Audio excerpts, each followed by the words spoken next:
The morning an HOA president told me my grandfather's road belonged to her neighborhood, I learned something about people I probably should have understood years earlier. The moment someone believes a lie long enough, they start calling it truth.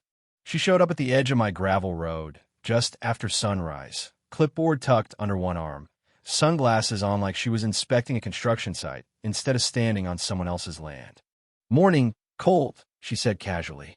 Behind her stood 3 homeowners from the subdivision, all watching like they expected something official to happen. "It's community property now," she continued, tapping her clipboard. "The HOA voted. This road is officially designated a public access easement for Harwick Pines residents." I leaned against the hood of my truck, coffee still warm in my hand, and just stared at her for a moment. Then I asked the only question that mattered. "Show me the deed where I gave it away." She smiled the kind of smile that comes from people who've convinced themselves rules bend for them. "Don't need your permission," she said. "Unlock the road or we'll handle it legally." I looked past her at the stretch of gravel disappearing through the trees. The same road my grandfather had carved out of this land with a borrowed bulldozer and stubborn pride more than 60 years ago. Then I walked to the gate, grabbed the heavy chain, and snapped the padlock shut. Click. 60 neighbors lost their shortcut in one clean metallic sound. "You'll regret this," she said, her voice tight now. "Maybe. But some things in life aren't about comfort, they're about respect. And respect for land runs deep when you grew up hearing the story of how that land came to be." My grandfather Earl Briggs bought those 14 acres in 1961 when this part of Ohio was mostly mud, trees, and the kind of quiet people today pay money to escape into. He wasn't rich, didn't inherit anything. He just worked long shifts in a machine shop and saved until he could buy a patch of ground no one else wanted. Then he built a house with his own hands. Wood frame, concrete basement, tin roof that rattled in heavy rain. And the road, that little 3/8-mile strip of gravel cutting through the woods, he built that too. 3 weeks pushing dirt and clearing brush with a bulldozer he borrowed from a farmer down the county line. He used to say something that stuck with me. A man should always build his own way in and out of the world. For decades, nobody questioned that road. It was private, recorded at the courthouse. Black ink on official paper.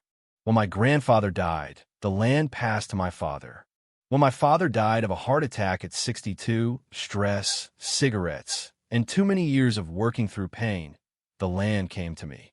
I was 34 then. I moved back home, started a small excavation business out of the pole barn behind the house, and settled into a quiet life. Coffee at sunrise, diesel engines, the smell of dirt after rain, peace. Then Harwick Pines appeared. 64 tidy houses built on the neighboring property in the late 90s. Vinyl shutters, perfect lawns, an HOA with a rulebook thicker than most church Bibles. At first it didn't bother me. They had their own entrance road, their own streets, their own problems.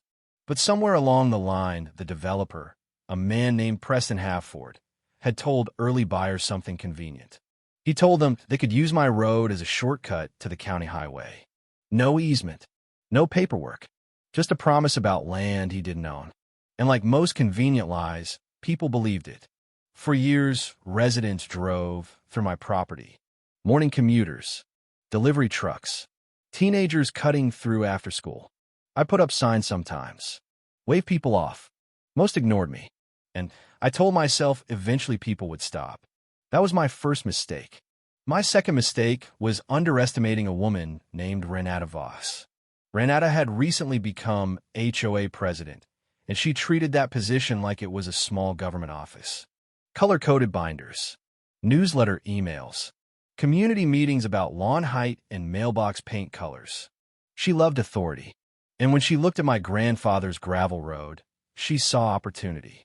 The HOA held a meeting I wasn't invited to about land I owned and voted to declare my road a community access easement.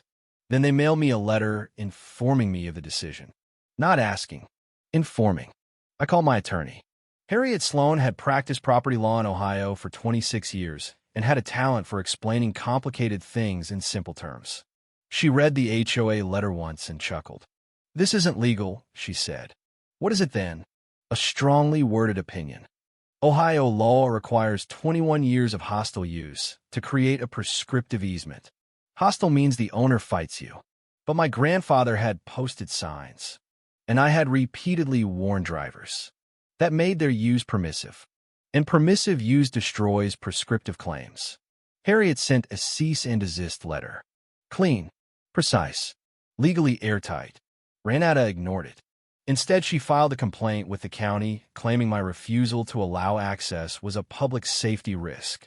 Meanwhile, every morning I could hear tires crunching across my gravel like nothing had changed.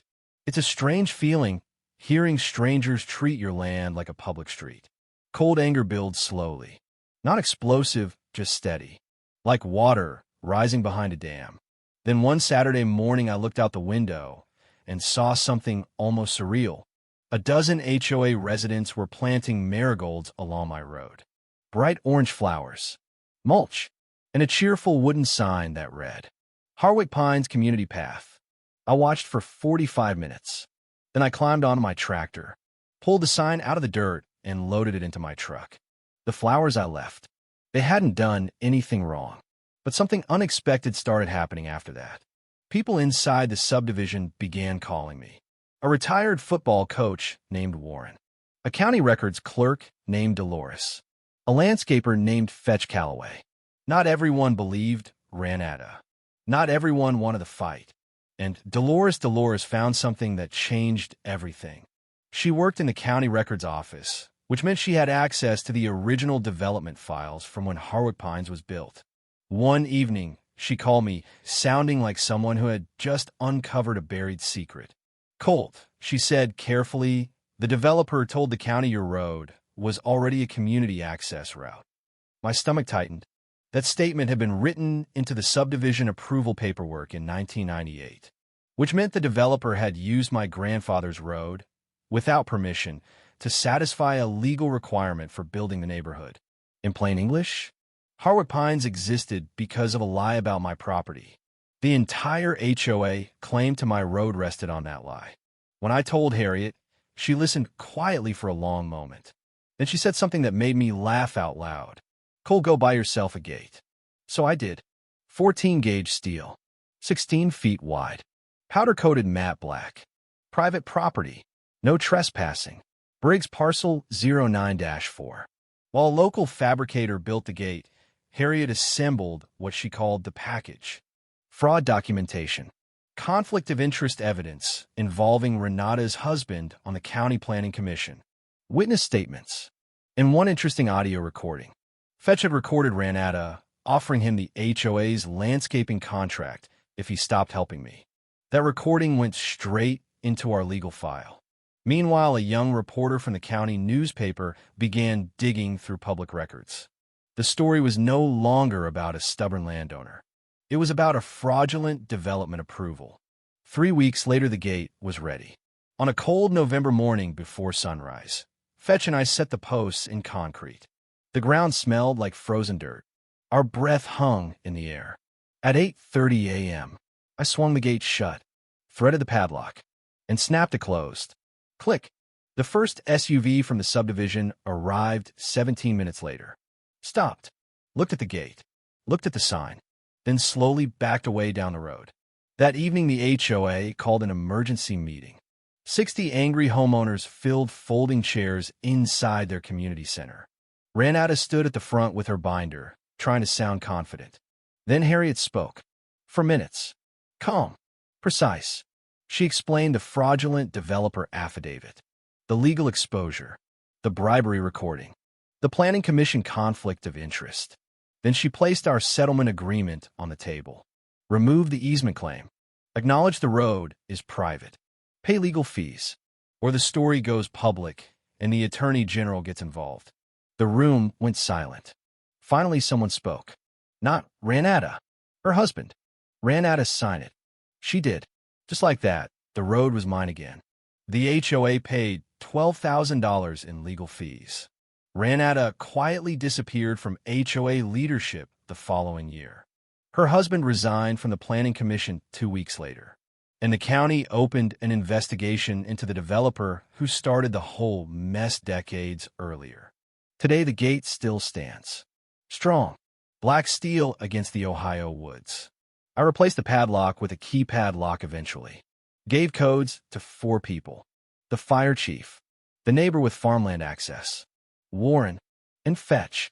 The marigolds planted by the HOA still bloom every spring. I leave them. They remind me of something my grandfather used to say while wiping grease off his hands in the garage. People don't usually steal your land with a bulldozer. They steal it with confidence. And maybe the real lesson in all of this isn't about gates or lawsuits or HOA politics. Maybe it's this. When something truly belongs to you, whether it's land, a legacy, or the work someone before you sacrificed to build, protecting it isn't stubbornness. It's respect. Respect for the past. Respect for truth. And sometimes respect means being the one person willing to close the gate when everyone else thinks it should stay open. So I'm curious. If someone declared your property community access without asking, would you have locked that gate too? Or would you have let them keep driving through? Tell me what you would have done. Because the line between standing your ground and starting a war isn't always as clear as people think.